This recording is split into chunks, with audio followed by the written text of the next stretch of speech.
eind augustus. En eind augustus zijn we allemaal weggehaald. 43. Ja. Eind augustus 43 zijn we allemaal weggehaald. Nog niet, mijn schoonzuster ook niet erbij.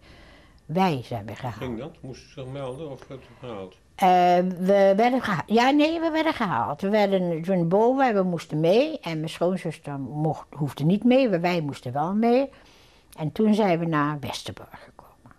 Met mijn man. En mijn man was ziek, want hij had astmatische bronchitis. We hebben eerst in een barak geweest en toen was ik ook, ik had difterie. Ik was ook ziek, of griep, ik weet niet meer, ik was ook ziek. Ik had keelontsteking, we lagen alle twee in de ziekenbarak. En toen werden we opgeroepen om, de volgende dag gingen we weg. Dus we moesten ze melden, alle twee ziek. Eén kant was het ons geluk, want het waren allemaal wagons waar iedereen ging staan. Dat heb ik later gehoord hoor, dat heb ik niet gezien. Maar wij kregen een wagon waar matrassen op de grond lagen. Hè. We waren allemaal eigenlijk naast elkaar, maar we lagen tenminste. Wist u waar u naartoe ging? Nee, absoluut niet. Absoluut niet, nee. Absoluut niet. We hadden er ook heel nooit van gehoord. Ze zeiden wel, we moesten werken. Nou, zeiden we, luisteren als we moeten werken. Maar daar hebben we ook niet aan geloofd, want uiteindelijk heb ik gezien zoveel zieke mensen, oude mensen. Nou, die hebben ze daar niet nodig om te werken. Ik dacht misschien wij die jong zijn wel. Op dat moment was ik ook ziek, maar goed, dat is later wel weer goed gekomen. Wat had u?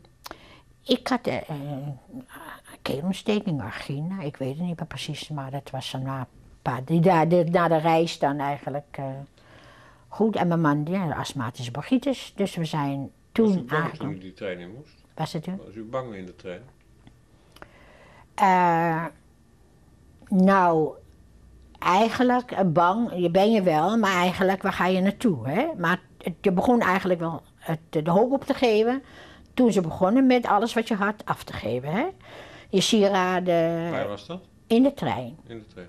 Je sieraden, alles wat je had in bezit moest je afgeven. Nou, dat was ook al geen goed teken dat ze dat deden. Eigenlijk geen eten, niks. En toen waar je er moet doen, dus je dacht eigenlijk, nou, veel goeds kan er niet gebeuren. Als je al zo vervoerd wordt, dan kan je zeggen, helemaal, nou ja, en het heeft geloof ik 2 dagen geduurd. Dat was vreselijk natuurlijk. Wat gebeurt er in zo'n wagen?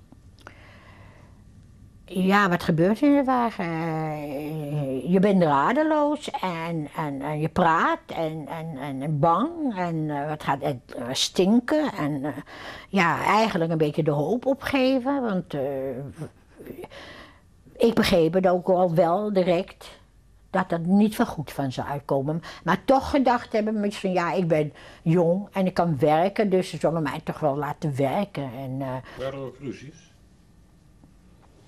Jawel. In zoverre ruzies, moet je luisteren, je lag naast elkaar en heel nauw. Dus je had altijd irritaties dat je ligt op mijn plaats of schrik een beetje op. Of, ik zeg me nogmaals, het geluk hadden wij dat we lagen. Hè? Want nu kan ik me indenken wat die anderen hadden, die stonden. Wij lagen en we konden af en toe viel je in slaap. Wanneer we de honger of wat was, we sliepen in slaap. Dus dat was. En we hadden de laatste wagon, wat ook een geluk voor ons was. Wat ik later eigenlijk besefte. Dat ik de laatste wagon was, een ziekenwagon. En dat was ook misschien mijn geluk ook een beetje. Waar kwam u aan? In Auschwitz. Had u er wel eens van gehoord? Nee, eigenlijk niet. Nee.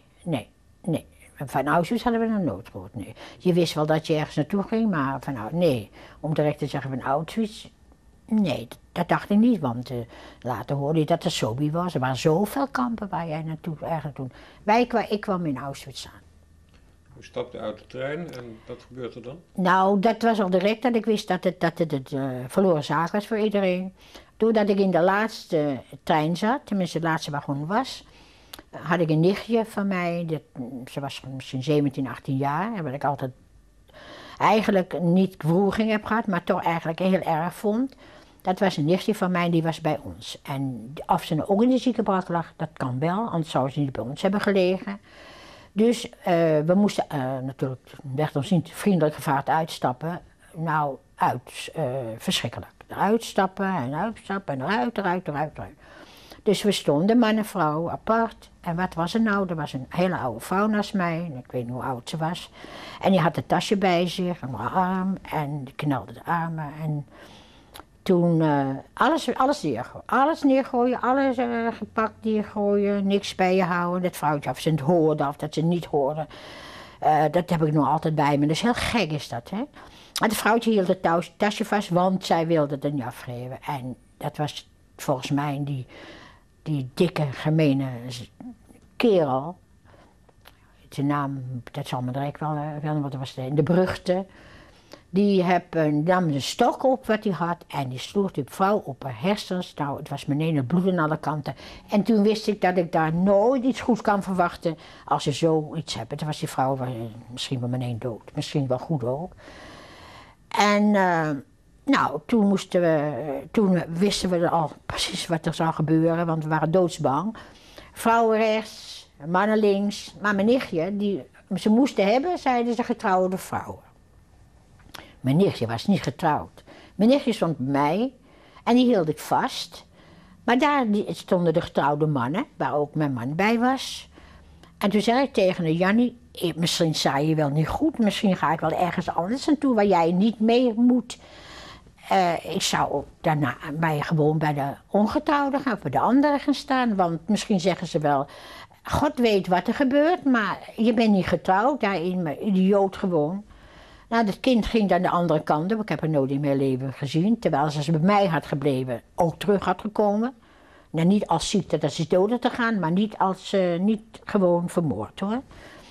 Weet u waar ze heen ging? Naar Auschwitz, naar de gaskamer. Ze gingen maar niet allemaal recht door, dat hebben we later gehoord. En nou is dat kind is aangekomen, dus ze zijn meteen van gas. Er waren maar zoveel mensen ook aan. Waar moesten ze met die mensen naartoe? Maar dat wisten we toch helemaal niet. We werden opgevangen door Joodse gevangenen, hè, die dan die ordendienst waren. En die zeiden al van, wat konden ze zeggen? Ze konden niets eigenlijk zeggen. Ze hebben ook niets gezegd, niet op de wagen. Ze konden ook niets zeggen, maar ja, die zagen er toch goed uit. Want die hadden goed eten en drinken. Want die rugzakken die kwamen, waar alles in zat. Daar hebben ze gegeten natuurlijk. Die zagen er goed uit. En dat je niet eens dacht, nou dat is al maar goed. Toen die vrouw zag dat die vrouw eigenlijk neergeslagen was, wist ze wel genoeg. Dus mijn nichtje ging weg, nooit meer gezien. En toen waren er 100 vrouwen, moesten ze hebben. En toen stopten ze. Waarom 100 vrouwen hebben en stoppen en de anderen weggaan, dat begrijp ik helemaal niet. En ik was ook een van de dichtst, laat ik zeggen 100 moesten hebben, ik was al bij de 20. Dus je weet helemaal niet wat achter je gebeurt, je weet helemaal niet wat ernaast je gebeurt. Dus we gingen lopen.